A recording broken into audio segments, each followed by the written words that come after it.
আরে আমাদের দেশ তো নানান ধর্মের দেশ, নানান ভাষার দেশ, নানান সংস্কৃতির দেশ। এখানে মানুষ, হিন্দু মানুষ, সে যেরকম খাবার খায়, সে যে জামা কাপড় পরে, তার ধর্ম, বিভিন্ন আচার বিচার যা একই হিন্দু। যদি দক্ষিণ ভারতে যান তাহলে আলাদা, তাহলে তার খাদ্যাভ্যাস আলাদা, তার বেশভূষা আলাদা, জন্ম মৃত্যু বিবাহে ধর্মীয় যে আচার বিচার আছে তা আলাদা। তাহলে এই দেশ এক সংস্কৃতির দেশ না, এক ধর্মের দেশ না। আমরা সকলে মিলেমিশে থাকবো, কিন্তু প্রধানমন্ত্রী মুখ্যমন্ত্রী দুজনে মিলে কি করছেন? মানুষকে হিন্দু বানাচ্ছেন, মানুষকে মুসলমান বানাচ্ছেন। এর মধ্যে দিয়ে দুটো ভণ্ডামি তৈরি করতে চাইছেন। হিন্দু ছেলেটা বেকারত্ব ঘটাচ্ছেন না, আর মুসলমান এই দেশে কত আছে? 140 কোটির দেশ, মাত্র 15 কোটি লোক মুসলমান। 135 কোটির জন্য বিজেপি কি করেছে তাকে উত্তর দিতে হবে না? আমাদের ছেলেমেয়েরা বেকার কেন? উত্তর দিতে হবে না? আমাদের গরিব মানুষ হিন্দু, সে যদি গিয়ে সরকারের কাছে বলে, বড় নার্সিংহোমের মালিকের কাছে গিয়ে বলে, ভাই তুমি হিন্দু, আমি হিন্দু, আমার বাবা অসুস্থ, বিনা পয়সার চিকিৎসা করে দাও, এখনো হসপিটালের মালিক করে দেবে, 3 লাঠি মেরে বার করে দেবে। ঠিক একভাবে একজন মুসলমান গরিব, সে যদি একজন মুসলমান বিরাট বিত্তবান লোক তার কাছে গিয়ে বলে, তুমি মুসলমান, আমি মুসলমান, আমার জন্য তোমার এটা করা উচিত, করবে? করবে না। সরকারের কাজ হচ্ছে ধর্ম না দেখা, ভাষা না দেখা, সংস্কৃতি না দেখা, সব মানুষের জন্য করবার দায়িত্ব। সেই কারণে তুমি দেশের প্রধানমন্ত্রী, সেই কারণে মুখ্যমন্ত্রী। যারা এই কাজ করতে চাইছেন তারা মানুষকে বিপদে ফেলে তার উপরে দাঁড়িয়ে তারা নিজেরা সরকারে থাকতে চাইছেন, ক্ষমতায় থাকতে চাইছেন। তৃণমূলের থেকে আলাদা কি?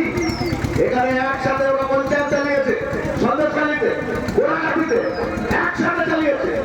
আজকে তৃণমূল যে কায়দায় টাকার উপরে দাঁড়িয়ে রাজনীতি, তৃণমূল যারা করে তারা প্রত্যেকে আর্থিক কর্মকাণ্ডে যুক্ত। তাছাড়া নীতির জন্য, আদর্শের জন্য একটা লোক তৃণমূল করে না। বিজেপিও তো তাই হচ্ছে। বিজেপি যারা করছে সেই দিকে তাদের ঠেলে দেওয়া হচ্ছে। বিজেপির বড় মাতব্বররা তারা টাকার বোঝা নিয়ে আসছে, সেই টাকার কারবার যদি চলে, তৃণমূল যা করেছে বিজেপি তাই করবে। আমরা এই কারণে মানুষের কাছে বলছি, তৃণমূলের ক্যান্ডিডেট কারা? দেখুন কতগুলো বিজেপি থেকে এসছে। বিজেপির ক্যান্ডিডেট নেতা কারা? দেখুন সব তৃণমূল থেকে ছেড়ে দিয়েছে। আপনি কোনটা তৃণমূল কোনটা বিজেপি বুঝে উঠতে পারবেন না। এক্সপেরিমেন্ট, পরীক্ষা নিরীক্ষা অনেক হয়েছে। জীবনের 12টা বছর চলে গেছে। এবারে এই নির্বাচন শেষ নির্বাচন না। 21-এর পর থেকে 7টা নির্বাচন, উপনির্বাচন, পৌরসভা নির্বাচন, পঞ্চায়েত নির্বাচন। বিজেপি কমেছে, বামপন্থীরা বেড়েছে। শান্তিপুরের বাই ইলেকশন 15% ভোট বেড়েছে সিপিএম এর, আর বিজেপির ভোট কমেছে প্রায় 16%। তারপর বালিগঞ্জ উপনির্বাচন, সায়রা আলীম ক্যান্ডিডেট, সিপিএম এর ভোট বেড়েছে প্রায় 30%, বিজেপির ভোট কমেছে প্রায় 26%। তারপর কলকাতা পৌরসভা ভোট, কর্পোরেশনের ভোট, সব তাদের দ্বিতীয় পার্টি যাদের এমএলএ নেই তারা, বামফ্রন্ট।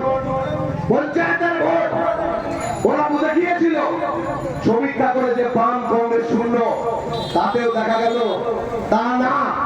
বাম কংগ্রেস আই হিসেবে এই সমস্ত কিছু যুক্ত হয়ে তাদের অবস্থান হচ্ছে দ্বিতীয়। তাহলে এই যে চেহারাটা, তাতে ওরা ভয় পাচ্ছে, আর এই ভয়ের থেকেই আবার তারা সাম্প্রদায়িক মেরুকরণের রাস্তায় হাঁটছে। আসন্ন লোকসভা নির্বাচনে রাজ্যের প্রতিটি প্রান্তে বামফ্রন্ট প্রার্থীদের জয়ী করুন।